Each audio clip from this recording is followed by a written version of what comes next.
I be you guys' hero if I told you that wine and beer actually is good for your mental health? Like, Yeah. you think so? I'm about to be your hero then. Because, well, and you know, I mean, we have known as doctors that there are some benefits to alcohol. Because have you guys ever heard of the thing about how small amounts of like wine or alcohol? Like cardiovascular stuff. You're absolutely right. Yeah, that's exactly right. So actually what alcohol does in certain doses, and they always say low doses, it does it in high doses too, but then you start to get the bad sides of it. But when you have like modest alcohol intake, it actually increases your HDL, which you guys know about HDL. We talked about it the other day. It's the good part of your cholesterol. So when your HDL is high, your risk of cardiovascular disease and stroke goes down. And so alcohol does increase that. And so you always see these articles every once in a while. It's like, oh, a glass of wine at dinner is actually good for you. And that is absolutely true.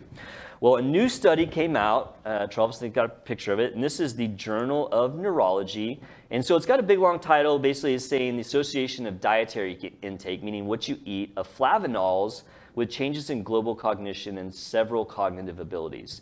And like in really kind of layman's terms or basic terms, this study is looking at this particular metabolite, and if you take that, does it help your memory? And so that product is called flavanol. So your next question is probably, what is that? What in the world is a flavanol? So I do have like a little slide here. So first off, flavonoids are plant metabolites. They're basically just parts of plants. And flavanols are a subclass of flavonoids that have anti-inflammatory and antioxidant properties, which both are good things for your body. We don't want inflammation in our body, and we don't want free radicals and oxidate. That's like what, remember the last time we talked about supplements, like everything was anti-inflammatory. Antioxidant. Yes, okay, so these are natural anti-inflammatory antioxidants. And there's 4 specifically: quercetin, camphorol, miracetin, and isohamnitin. I probably butchered all those names. I was looking at those like, am I going to be able to say those words on the show? That's the names you should have named your vacuum. Would have been terrible. I'm going to name my children that. That'd be definitely unique, right? This is my child, miracetin. These look like, they're like Game of Thrones names almost.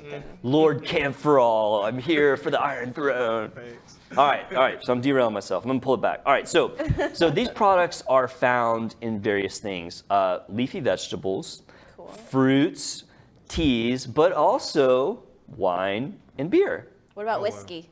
So so that was my question, because I like to drink liquor. I'm a bourbon/rum guy, so I'm like, am I getting these benefits from this? And there's a little bit. It's not near as much. Like, it's much better in wine or beer. So I left liquor out of there. So, you know, sorry for me that what I drink doesn't do it. But anyway, so this study, this was a good study. You know, I always kind of like look at research studies with a little bit of a grain of salt, because having been in that world of writing research papers and reviewing research papers, like, there's a lot of bad studies out there. There's studies that have bad conclusions or bad data. This is not one of those studies. This study had like almost 1,000 people in it. So that's a pretty big number. It was looking at people 60 years or older, okay, so an older population, and it followed them for an average of 7 years. So that's a pretty good length of time. Long study. So what the study did is it looked at their dietary intake of flavanols and actually broke it down into those separate ones, but I don't want to get too confusing. But it looked at the flavanols and it divided them into classes of people who'd had almost no intake. So that'd be like less than 5 milligrams of flavanols, like middle intake, and like high intake. So high intake would be like greater than 15 milligrams of flavanols. And so they divided the people into those groups, and then they submitted them to 19 different cognitive tests, and they did that annually. Okay. And then they looked at the data. And so the data showed... It was good. What? I said it was good. It was good. So what it showed is that when you compared the group that had the least amount of flavanol intake to the one that had the highest, there was a statistically significant decrease in the rate of cognitive decline. Because in that age group of 60 and older, you expect that if you test them every year, you're going to see their cognitive abilities go slowly down. That's just how our brains work. As we get older, we aren't quite as sharp as we used to be. And so in the group that had the low rate of flavanol intake, you saw something like this. But in the one that had the high intake, it was more like that. So it wasn't like it reversed it completely, and it wasn't like it, you know, made it get better, but it decreased the expected decline. Which, I mean, that's a pretty notable thing that, you know, there are certain things that you can intake in your body. And of course, I made this very kind of sensational with, oh, it's beer and wine, drink it, you know, you're going to be better. Because you could really get the same effect from just eating vegetables, right? Right. But there are people out there, you know, I'm thinking of like my brother, he hates like vegetables and like fruit. Like I can't get him to eat it. You know, so that's where this study and how I phrased it might come into play. Because, you know, the bad news about this study is that if you were only relying on the beer and wine, then you'd be taking more beer and wine than is safe. Yeah. You know? Because in order to get to that highest level of flavanols, like you'd have to drink the equivalent of a bottle of wine a day or 6 beers a day. Which, I mean, I know there's a lot of people out there that do that. I mean, we have friends who are really into wine. We have people who are in the alcohol industry. And I know for a fact that they're drinking, you know, that much a day, which is unhealthy, I mean, to be, you know, just very blunt about it. Yeah. But where I think that, you know, the average person could maybe, you know, get something from this is one, just knowing that these flavanols can improve your cognitive abilities as you get older. I mean, you could take away from this study is when I get into my 60s, I need to make sure I eat my vegetables. You know, or you could say, well, I don't really like vegetables, but if I have a glass of wine every night because I like wine and I want to, you know, get the cardiovascular, you know, benefits from it, then also you're getting the benefits of decrease of cognitive decline.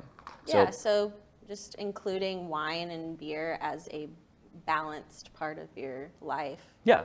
It's not a bad, just like it's not, everything. Yeah. It's not necessarily a bad thing. Yeah. You know, of course, you know, you always have to be careful when you're talking about alcohol, because like the one thing I don't want people to take away from this is like, oh, there's a doctor on the YouTube saying that I should be drinking a lot every day, because that's the, you know, not exactly like not what we're saying at all. Right.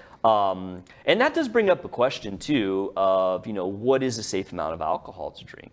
I mean, that's a question. You know, there was a joke. So I was in medical, and I'll kind of, you know, derail my own conversation again. So there was always a joke in medical school, and it was like, you know, the joke is, you know, what is the definition of an alcoholic?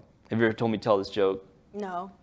Travis, you haven't heard me tell this one? Oh, I've never heard it. The definition of an alcoholic is somebody who drinks more than their doctor. Right? Oh.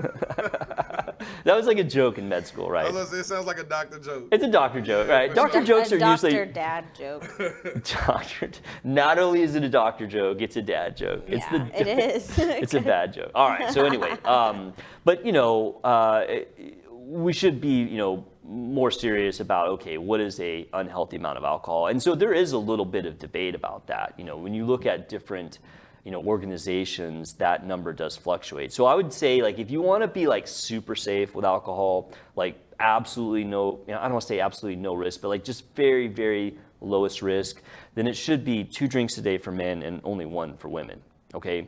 Now there are other groups out there that say that that is a little restrictive, that, you know, if you want to just, you know, be in the, you know, reasonably safe, because everything is risky, right? I mean, even eating regular foods is risky. I mean, if I go eat like a bunch of fried food, my risk of heart disease goes up. And so with alcohol, same thing. So if you want to be like in the reasonably safe category, then it's 3 to 4 drinks per men per day, but only 15 per week, and then 2 for women, up to 8 per week. Yeah.